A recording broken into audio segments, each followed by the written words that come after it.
ఇక్కడ ఒక డైరెక్టర్ ఉన్నాడు. ఆ డైరెక్టర్ ఎవరో కాదు, నర్సరావుపేట ఎంపీ శ్రీ లావు శ్రీకృష్ణదేవరాయ గారు. Is the director. ఈ డైరెక్టర్ దగ్గరికి ఈ బిజినెస్ మ్యాన్ వెళ్తాడు. ఈ బిజినెస్ మ్యాన్ ఫ్రెండ్ అంటారు, ఈ బిజినెస్ మ్యాన్ బంధువు అంట. అదే పార్టీకి సంబంధించి అదే వాళ్ళ వర్గానికి సంబంధించినటువంటి వ్యక్తి ఈ బిజినెస్ మ్యాన్. ఈ బిజినెస్ మ్యాన్ వెళ్ళి అతనికి ఏవో బిల్లులు కావాలి, అతనికి ఉన్నటువంటి పెనాల్టీస్ వేవ్ ఆఫ్ చేయాలి, అతను యథేచ్ఛగా వ్యాపారం చేసుకోవడానికి అతని సపోర్ట్ కావాలని అతన్ని అడిగితే అతడు ఇతనికి డైరెక్టర్ గారు అన్నాను కదా కృష్ణదేవరాయ గారు, ఇతనికి ఇల్లీగల్ గా ఎట్లంటే అట్లా వ్యాపారం చేసుకోవడానికి, ఇల్లీగల్ వ్యాపారం ఇష్టం వచ్చినట్టుగా చేసుకోవడానికి, ఎదురే లేకుండా వ్యాపారం చేసుకోవడానికి సహకరిస్తానని హామీ ఇస్తూ కృష్ణదేవరాయ గారు ఈ బిజినెస్ మ్యాన్ ని ఒక కోరిక కోరుతారు. ఏంటంటే, నా టార్గెట్ విడుదల రజని. ఈ విడుదల రజని మీద తన్ని డిఫేమ్ చేయాలి, తన మీద ఏదో ఒక కంప్లైంట్ పెట్టండి, తన్ని డిఫేమ్ చేద్దాము, కంప్లైంట్ పెట్టించడము, ఆ పైన ఫాలోఅప్లు వ్యవహారాలు మొత్తం నాది బాధ్యత.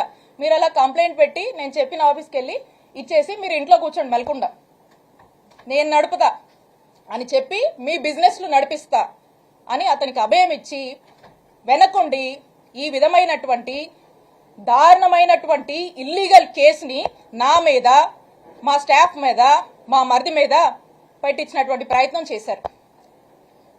అసలు ఎందుకు చేయాల్సి వచ్చింది కృష్ణదేవరాయ గారికి కూడా ఎందుకు ఇలా చేయాల్సి వస్తుందంటే, కృష్ణదేవరాయ గారికి విడుదల రజని అంటే కోపం కొంచెం ఎక్కువేనండి, ఎక్కువ కోపమే. ఎందుకో నాకు కూడా కారణాలు తెలీదు, కానీ రకరకాల కారణాలు ఆయనే అనుకుంటాడు, రకరకాల కారణాలు ఆయనకే ఉన్నాయి.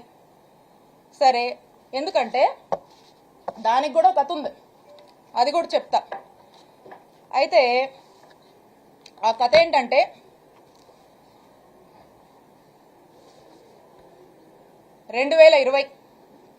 వైఎస్ఆర్ కాంగ్రెస్ పార్టీ అధికారంలో ఉంది. సెప్టెంబర్ 2 వైఎస్ఆర్ గారు వర్ధంతి. ఆ రోజున గురజాల సర్కిల్, ఆ రోజున కరెక్ట్ సంవత్సరంన్నర అయింది మేము అధికారంలోకి వచ్చినప్పుడు కృష్ణదేవరాయ గారు ఏం చేశారంటే, అతనికి ఎందుకో గానీ నా మీద ఎందుకు కోపమో ఏంటో ఆ భగవంతుడికే తెలియాలి, ఆయనకే తెలియాలి కారణాలు.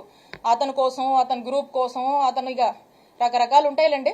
సరే, ఆయన ఏం చేశారంటే, ఈ గురజాల